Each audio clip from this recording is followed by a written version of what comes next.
Hi, welcome back to English Tube. Today we are going to talk about future perfect tense. අපි පහුගිය videos වල සාකච්ඡා කළා present perfect tense, ඒ වගේම past perfect tense. අද අපි බලමු future perfect tense. Future perfect tense එක අතට ගන්න. ඔයාලට ඇහෙනවා මෙන්න මෙහෙම. අහලා තියේවි, දැකලා තියේවි, කරලා තියේවි, කාලා තියේවි, එහෙම නැත්නම් වෙලා තියේවි. මෙන්න මේ වගේ තියේවි කියලා ඇහෙනවා නම් අන්නේ ඒ sound එක. අන්න එහෙම ඇහෙනවායි කියන්නේ ඒක future perfect tense. ඔයාලා මගේ past perfect tense එකයි present perfect tense එකයි. මේ වීඩියෝස් ටික බලලා නැත්නම් ප්‍රශ්නයක් නැහැ, මේක බලන්න පුළුවන්. හැබැයි මම verbs ගැන කරපු වීඩියෝ එක අනිවාර්යෙන් බලලා එන්න. මම ඒකේ link එක දාන්න description එකේ. ඒක බලලා එන්න. මොකද verbs ගැන තියෙන එක important. මම ඒකේ තියෙන දේවල් මේකයි highlight කරන්න. ඒකින්ද verbs ගැන තියෙන වීඩියෝ එක බලලා එන්න. මේක බලන්න කලින්. future perfect tense එක පාවිච්චි කරනවා අවස්ථා දෙකකදී. එකක් තමයි අපි හිතමු අනාගතයේ සිද්ධ වෙන්න යන සිදුවීම් දෙකක් ගැන අපිට කියන්න ඕනේ. ඒ කියන්නේ එකක් අනිකට පස්සේ සිදු වෙනවා. ඒ වගේ අනාගතයේ සිදු වෙන්න යන සිදුවීම් දෙකක් ගැන අපි ප්‍රකාශ කරන future perfect tense එක පාවිච්චි කරනවා. ඒ වගේම අනාගතයේ නිශ්චිත මොහොතකට හෝ නිශ්චිත දිනයකට වෙලාවකට මොහොතකට කලින් යමක් සිද්ධ වෙනවා කියන එක ඒ අදහස ප්‍රකාශ කරන්නත් අපි future perfect tense පාවිච්චි කරනවා. අපි examples වලින් බලමු. ඉස්සෙල්ලාම future perfect tense එක හැදෙන්නේ present perfect tense එකයි past perfect tense එකයි වගේම future perfect tense එක හැදෙන්නේ අපිට auxiliary verb එකක් වන have has ක්‍රියාවේ future form එක කියන්නේ will have කියන කොටස ඕනේ. ඒ වගේම අපි කතා කරන වාක්‍යයේ ප්‍රකාශ කරන්න හදන වාක්‍යයේ තියෙන ප්‍රධාන ක්‍රියාපදේ past participle කියන form එක අපි ගන්නවා. ඒ කියන්නේ අපි කරන්නේ eat නම් එක eat ate eaten. ඒතර එකෙන් eaten කියන කොටස ගන්නවා. auxiliary verb එකෙන් have has ක්‍රියාවෙන් will have ගන්නවා. ඒතකොට will have eaten කාලා තියේවි. අන්න එහෙමයි අපි ඒක verb එක හදාගන්නේ. ක්‍රියාපදේ හදාගන්නේ. අපි එක්සාම්පල් එකක් බලමු. හරි මම එක එක්සාම්පල් එකක් කියනනම් මම කොහොනේ අවස්ථා දෙකකදී පාවිච්චි කරනවා කියලා. පළවෙනි එක අපි ගමු මෙන්න මෙහෙම. අනාගතයේ සිදුවෙන්න යන සිදුවීම් දෙකක් ගැන. මෙන්න මේ වගේ. මම හෙට ගෙදර එනකොට ඇය කෑම කාලා තියේවි. අනාගතයේ දෙකම මම හෙට ගෙදර එනකොට ඇය කෑම කාලා තියේවි. එතකොට මේකෙන් දෙකම වෙන්නේ අනාගතයේ. ඉස්සෙල්ලා වෙන්නේ කෑම කාලා තියේවි එක. මොකද මම ගෙදර එනකොට ඇය කෑම කාලා ඉවරයි. එතකොට ඒ වගේ කොටස් දෙකක් තියෙනකොට අපි ඒකෙන් ඉස්සෙල්ලාම සිද්ධ වෙන දේ නුදුර නාගත ඉස්සෙල්ලාම සිද්ධ වෙන දේට අපි පාවිච්චි කරනවා future perfect tense. ඊට පස්සේ සිද්ධ වෙන දේට අපි පාවිච්චි කරන්නේ simple present tense. මතක තියාගන්න future නෙමෙයි simple present tense. හැබැයි අපි past perfect tense එකේදී අපි කලේ සිදුවීම් දෙකක් තිබ්බා. එකෙන් කලින්ම සිද්ධ වෙන එකට අපි පාවිච්චි කළා past perfect tense. ඊට පස්සේ සිද්ධ වෙන එකට අපි පාවිච්චි කළේ past tense. simple past tense. දෙකම past හින්දා. දැන් future එකේදී අපි පොඩි වෙනසක් තියෙනවා. දෙකම future කරන්නේ නැහැ. දෙකම future වුණාට ඉස්සලා සිද්ධ වෙන එක ඉස්සලා සිද්ධ වෙන්න යන එක අපි future perfect tense දානවා. ඊට පස්සේ සිද්ධ වෙන එක අපි දාන්නේ simple present tense. ඒකට හේතුව grammatically හරි. අපි එහෙම දෙකම future කළොත් grammatically හරි නමුත් එක ව්‍යවහාරයේදී ටිකක් පැටලි සහගතයි අමාරුයි. එහෙම භාවිතා වෙන්නේ නැහැ. ඉස්සලා සිද්ධ වෙන එක future perfect tense ඊට පස්සේ එක simple present tense. දැන් බලන්න මෙන්න මේ උදාහරණය. අපි ගත්ත උදාහරණය බැලුවොත් මම හෙට ගෙදර එනකොට ඇය කාලා තියේවි. අපි ඒක future perfect tense එකෙන් කිව්වොත් when I come home tomorrow she will have eaten. එහෙම නැත්නම් අපිට දෙක මාරු කළ හැකි. she will have eaten when I come home tomorrow. දැන් බලන්න එතන when I come home tomorrow කියන්නේ when I come home tomorrow she will have eaten. ඒ කාපු එක ඉස්සලා සිද්ධ වෙනවා. මම එන්නේ ඊට පස්සේ. ඉස්සලා සිද්ධ වෙන එකට අපි දැම්මේ future perfect tense. අනිත් කොටසට අපි දැම්මේ simple present tense. when I come home tomorrow she will have eaten. නැත්නම් she will have eaten when I come home tomorrow. අනිත් එක්සැම්පල් එක අපි ඒ උදාහරණෙම බලමු මෙන්න මෙහෙම. යම් කිසි නිශ්චිත මොහොතකට කලින් යමක් සිද්ධ වෙන්න යනවා කියන එක. දැන් මෙන්න මේ වගේ. By 9 pm tomorrow she will have eaten. එහෙම නැත්නම් she will have eaten by 9 pm tomorrow. ඒ කියන්නේ හෙට 9 වෙනකොට ඇය කාලා තියේවි. කියන්නේ හෙට 9 වෙනකොට රෑ 9 වෙනකොට ඇය කාලා තියේවි. ඒක අනිවාර්යයෙන්ම සිද්ධ වෙන දෙයක් 9 වෙනකොට. ඒ මොහොත වෙනකොට ඇය කාලා තියේවි. එතෙන්දී අපි පාවිච්චි කරන්නේ future perfect tense. She will have eaten by 9 pm tomorrow. එහෙම නැත්නම් by 9 pm tomorrow she will have eaten. මෙන්න මෙතෙන්දී අපිට මේක simple future tense එකෙන් කියන්නත් පුළුවන්. She will eat by 9 pm. එහෙම නැත්නම් by 9 pm she will eat. කිසි ප්‍රශ්නයක් නැහැ කියන්න පුළුවන්. අපි දැන් ඉගෙන ගන්න future perfect tense ඉඳන් අපි ඒ විදිහට පාවිච්චි කරනවා. ඔයාලට දෙකම එම පාවිච්චි කරන්න පුළුවන්. දැන් ඔයාලට මේ අදහස ප්‍රකාශ කරන්න ඕන වුණාම she will have eaten by 9 pm tomorrow කියන්නත් පුළුවන්. she will eat by 9 pm tomorrow කියන්නත් පුළුවන්. කිසි වරදක් නැහැ. තව එක්සැම්පල් එකක් බලමු මෙන්න මෙහෙම. by next year I will have completed my degree. by next year I will have completed my degree. ඒ කියන්නේ ඊළඟ අවුරුද්ද වෙනකොට මම මගේ degree එක complete කරලා තියෙයි. මෙතෙන්දී ඔය future perfect tense එකේදී will දාන හැම තැනටම අපිට දාන්න පුළුවන් would කියන එක. දැන් මෙන්න මෙහෙම ගත්තොත් by next year I would have completed my degree. by next year I would have completed my degree. අපි would දැම්මොත් මේකේ අදහසේ වෙනසක් වෙනවා. දැන් අපි will දාලා කියනකොට ඒක අනිවාර්යයෙන්ම සිද්ධ වෙන දෙයක්. ඒක අපි plan කරලා තියෙන එක සිද්ධ වෙනවා.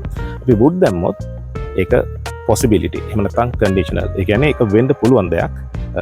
කොන්දේසි සහිතයි. ඒ කියන්නේ සමහරට දැන් ඒක වෙන්නත් පුළුවන් වෙන්නත් පුළුවන්. ඒකෙන් මගේ බලාපොරොත්තුවක් විතරයි. අපි will දැම්ම ගමන් ඒක අනිවාර්යෙන්ම definitely ඒක වෙනවා. By next year I will have completed my degree කිව්වොත් අනිවාර්යෙන්ම එදාට ඒක complete වෙනවා. By next year I will have completed my degree කිව්වොත් පොත් දාපු ගමන් ඒක possibility එකක් වෙන්නත් පුළුවන් නොවෙන්නත් පුළුවන් කියන අදහස එතන තියෙනවා. ඒ වගේම අපි දැන් කතා කරන මමත් මං ඉදිරියේ ඉන්න කෙනත් දන්නවනම් අපි හෙට ගැන කතා කරන්නේ, ඒ වගේම අපි දිනයක ගැන කතා කරන්නේ කියලා දන්නවනම් අපිට අර කොටස් අයින් කරලා සරලව කියන්න පුළුවන් මෙන්න මෙහෙම. When I come home tomorrow she will have eaten dinner කියන එක. When I come home she will have eaten. She will have eaten when I come home. කෙටි කළා කියන්න පුළුවන් අපිට ඒ කාලේ හඟවන ඒවා. එතකොට adverbs ක්‍රියා විශේෂණ නාම විශේෂණ වගේ අඩු කරලා කෙටි කරලා මේක කියන්න පුළුවන්. ඒ වගේම past perfect tense එකේදී මම ඔයාලට කියලා දුන්නා වචන දෙකක් already කියන එකයි just කියන එකයි. මේ future perfect tense එකේදීත් අපිට වචන දෙක එහෙම පාවිච්චි කරන්න පුළුවන්. already කියන්නේ මේ වෙනකොටත් මෙලහකටත් මේ වෙනකොටමත් කියන අදහස just කියන එකේ තේරුම මම ඔයාලට කියලා දුන්නා past perfect tense එකේදී. ඒකේ තේරුම් කීපයක් තියෙනවා. එකක් අර මේ මොහොතකට කලින් මේ තත්පරයකට කලින් වගේ කියන එක, අනිත් එක exactly කියන එක totally completely කියන අදහසක් තියෙනවා කියන එක මම ඔයාලට කියලා දුන්නා past perfect tense එක කරනකොට. අපිට මේ දෙක දාලත් අපේ example එක කියන්න පුළුවන්. When I come home tomorrow she will already have eaten dinner. එමත්නම් when I come home tomorrow she will have already eaten dinner. මේ already කියන එක have එකට ඉස්සරහට දාන්න පුළුවන්, පස්සට දාන්නත් පුළුවන්. ඒ වගේම just කියන එකත් when I come home tomorrow she will just have eaten dinner. When I come home tomorrow she will have just eaten dinner. just කියන එකත් have එකට කලින් හෝ පස්සේ දාන්න පුළුවන්.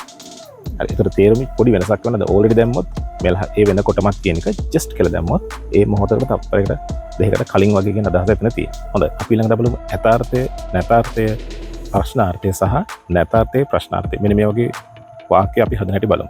අපි එක එක්සැම්පල් එකක් අරන් බලමු. When I come home tomorrow it will have rained. When I come home tomorrow it will have rained. එහෙනම් it will have rained when I come home tomorrow. ඒ කියන්නේ මම හෙට ගෙදර එනකොට වැහලා තියේවි. ඕන යථාර්ථයේ ප්‍රකාශයක්. අපි ඒක නැතාර්ථයට දැම්මොත් when I come home tomorrow it will not have rained. එහෙනම් it will not have rained when I come home tomorrow. නැතාර්ථයේ ප්‍රකාශය. හරි. ඊළඟට අපි බලමු ප්‍රශ්නාර්ථය. When I come home tomorrow will it have rained? නැත්නම් will it have rained when I come home tomorrow? මං හෙට එනකොට වැහලා තියේවිද? නැතාර්ථයේ ප්‍රශ්නාර්ථය. Won't it have rained when I come home tomorrow? Will it not have rained when I come home tomorrow? නැත්නම් when I come home tomorrow will it not have rained? මෙතන මතක තියෙන්නේ not කියන එක අපි කෙටි කරලා won't කියලා දාන්නේ. will not එක won't කියලා අපි පාවිච්චි කරන ලේසියට අපි will not කියලා මේ කඩන්න නැතුව දානවා නේ. කියන්නේ will not have rained කියලා දානවා නම් මතක තියාගන්න not කියන එක අපි have එකට කලින් දාන්න ඕනේ. have එකට පස්සේ දාන්න. will it have not rained කියන්නේ නැහැ. will it not have rained? will එක පැත්තරයි not එක එන්නේ. ඒ මැද්දට it කියන එක දාලා තිබ්බට will එක පැත්තට ගෙට් වෙන්නයි ඉන්නේ. have එකට පස්සේ දාන්නේ නැහැ not එක. හරි. When I come home tomorrow will it not have rained? එහෙම නැත්නම් when I come home tomorrow won't it have rained? නැතාර්ථය ප්‍රශ්නාර්ථය. අපි තව examples ටිකක් බලමු. When I arrive at the party everyone will have already left. When I arrive at the party everyone will have already left. නැත්නම් everyone will have already left when I arrive at the party. මම party එකට එනකොට හැම කෙනෙක්ම ගිහිල්ලා තියෙවි. She will not have met her new neighbors until tomorrow. She will not have met her new neighbors until tomorrow. හෙට වෙනකන් ඇයගේ අලුත් අසල්වාසීන් හමු නොවී තියෙවි. By next month we will not have studied for the exam so we will be unprepared. අපි ඉගෙන prepare වෙලා නැහැ. By the time he wakes up his friends will have already gone on the hiking trip. By the time he wakes up his friends will already have gone on the hiking trip. හැරෙනකොට එයාගේ යාළුවෝ hiking trip එක ගිහිල්ලා තියෙවි. ඒ කියන්නේ දවල් නැකන් ඉදින කෙනෙක්. එතකොට දැන් බලන්න ඒකෙත් අපි කලින් සිද්ධ වෙන එක ඉස්සලම සිද්ධ වෙන යන එක future perfect.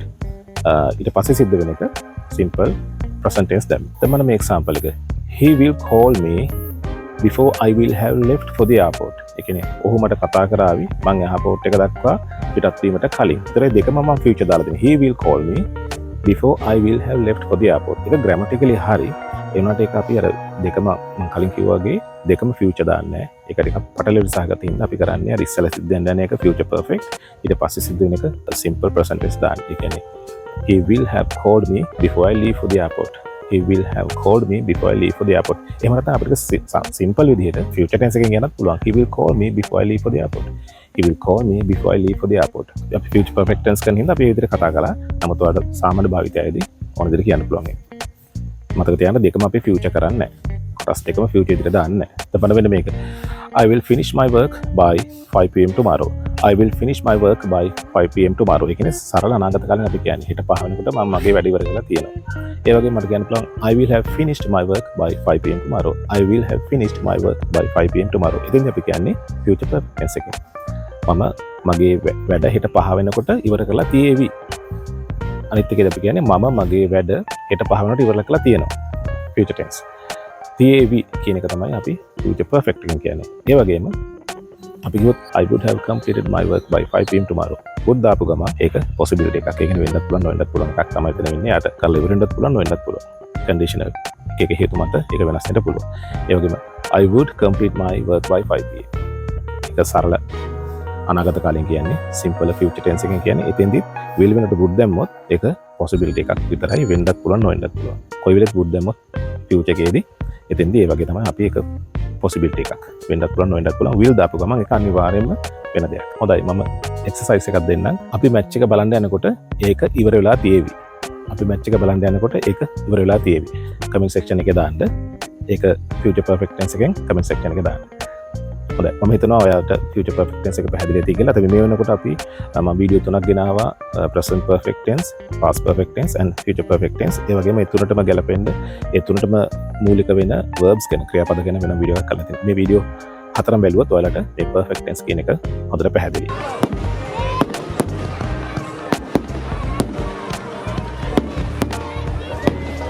If you are new to my channel, subscribe and click the notification bell and share this with your friends. I will see you in the next video. මොනවා හරි තේරෙන්නේ නැති දේවල් තියෙනවා නම් අපහැදිලි තැනක් තියෙනවා නම් comment section එකේ දාන්න. ඒ වගේම මොනවා හරි අදහස් යෝජනා මොනවා හරි විශේෂ පාඩමක් ඕන නම් put it in the comment section below.